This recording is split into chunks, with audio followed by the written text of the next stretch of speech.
Magandang araw po sa ating lahat, sa ating mga kababayan from Luzon, Visayas, and Mindanao. Kamusta? Welcome po sa Munting Tinig Channel. Ito po ang inyong lingkod, ang Munting Tinig ng Ordinaryong Filipino, all the way from Sultan Kudarat Province.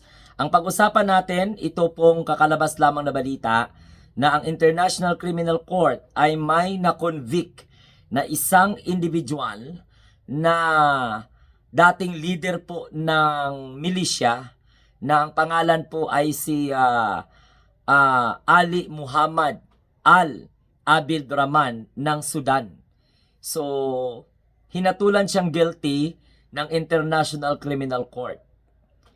And at the same time, kaugnayan sa kanyang kapatong-patong na kaso.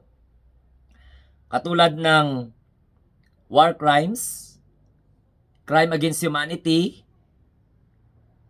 na isinampa sa kanya dahil po sa malawakang patayan noong 2003 and 2004.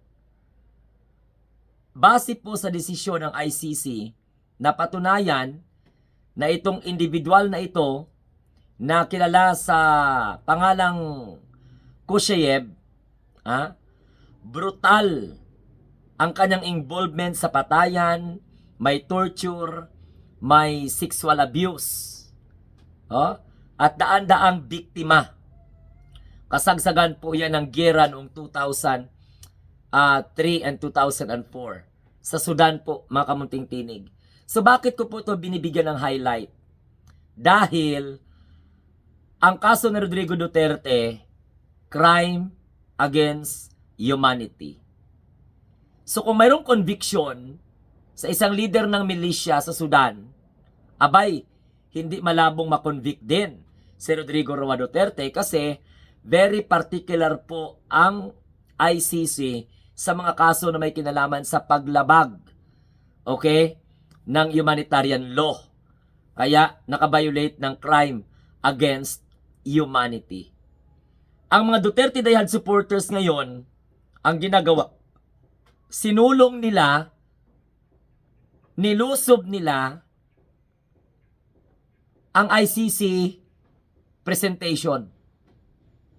Ang website ng ICC, ang Facebook ng ICC, sinusunog ng mga DD shits. Na kung saan, ang nangyari, lalong maapektuhan ng kaso ng tatay nila. Mga kamunting tinig, ano po yung gusto kong sabihin po dito?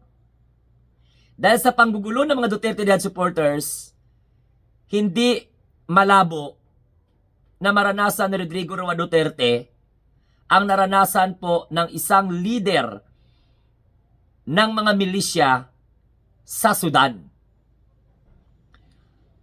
Very particular po ang ICC sa paglabag sa karapatang pantao. Human rights. So ang kaso na kinakasakutan ni Rodrigo Roa Duterte, crime against humanity, na marami pong paglabag.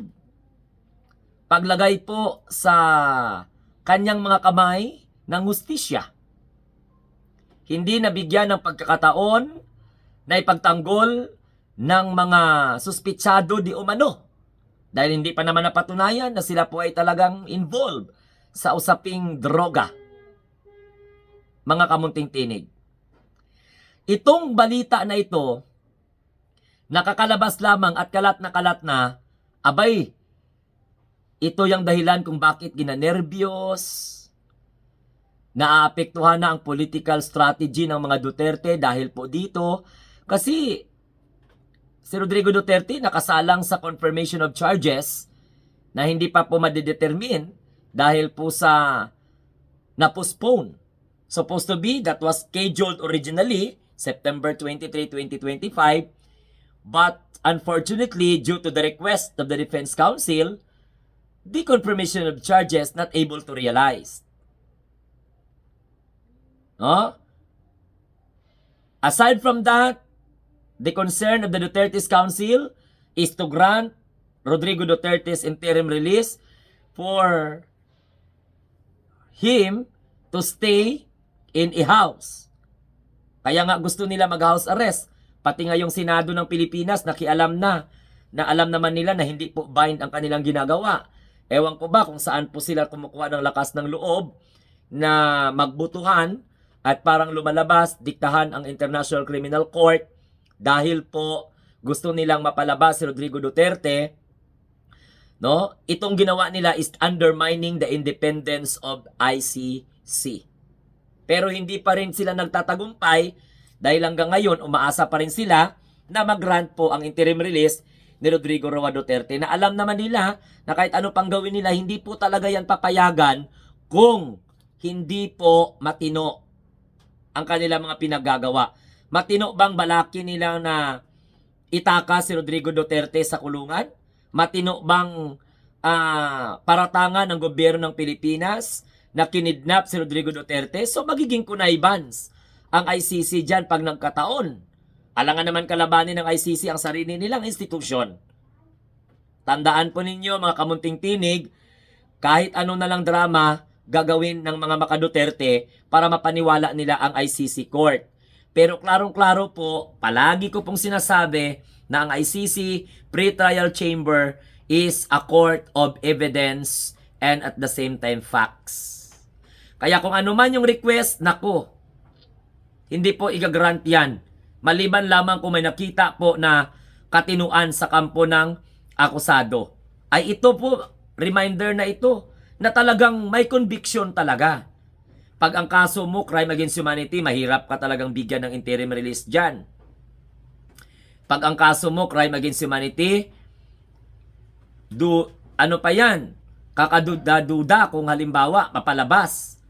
Oo, pag crime against humanity, you cannot influence the court. No? Because ang gusto po ng korte dyan, mapanagot ang mga may sala.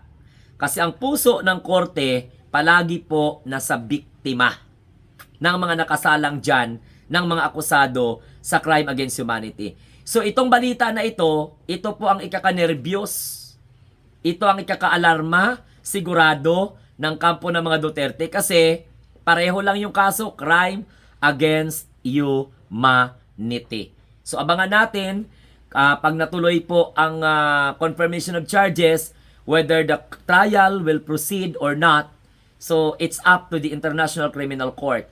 But isa lang po ang ating masasabi dito na ang isang tao, isang individual, hinatulan pong guilty ng International Criminal Court. At yung tao na yan ay dating leader ng mga milisya sa Sudan. Okay? Yan po ay may relation sa samut-sari, patong-patong na kasong isinampa sa kanila. O katulad po yan ng war crimes. Okay? At yung katulad din ng kaso ni Rodrigo Duterte na crime against humanity.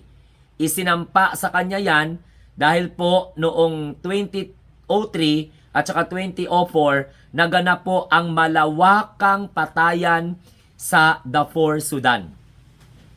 Okay? So base po sa desisyon ng International Criminal Court, walang patuping-tumpik, bumkaraka-raka, walang kaduda-duda, napatunayan na itong si Koshayeb ay talagang guilty, no? Dahil po pala hindi basta-basta napatayan ang nangyari sa Sudan noong 2003 at saka 2004. Patayan na grabe kabrutal.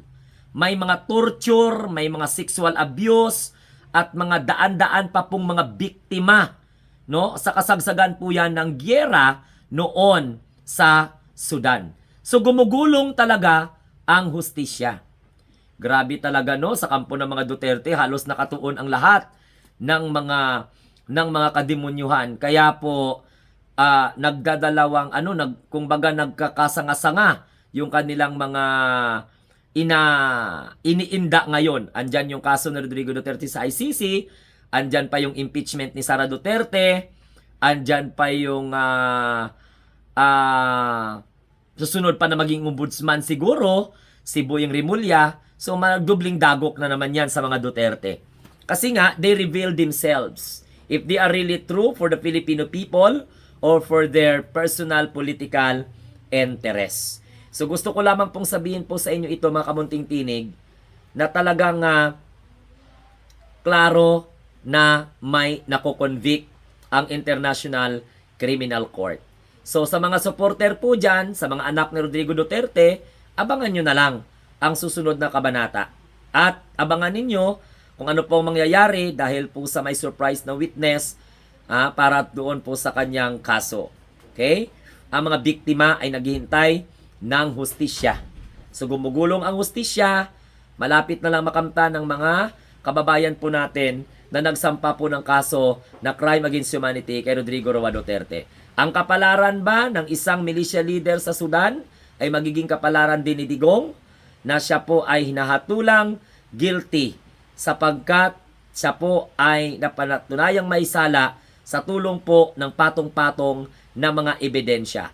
Patong-patong na mga kaso katulad ng war crimes, crime against humanity, napapaloob po dyan, yung malawakang patayan, okay, na hindi lang basta-basta kundi brutal na pagpatay, meron pang sexual abuse, at meron pang mga torture na mga nangyayari. Sa kasagsagan po yan ng gyera 2003 and 2004. Sito po ang inyong lingkod, ang munting tinig ng ordinaryong Pilipino nagtatanong, matulad ba si Rodrigo Duterte sa kapalaran ng isang leader ng mga milisya sa Sudan?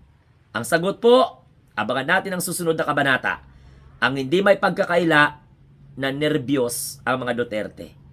Alalang-alala sila ngayon sa kapalaran ng tatay nila, sa kondisyon ng tatay nila, na butot balat na lang daw at saka nahimatay, nawalan po ng malay. Pero hanggang ngayon, walang follow-up kung buhay pa ba o patay na. Ito po ang inyong lingkod, ang munting tinig ng ordinaryong Pilipino nagsasabi, tayo po ay ang mga bagong Pilipino sa bagong Pilipinas.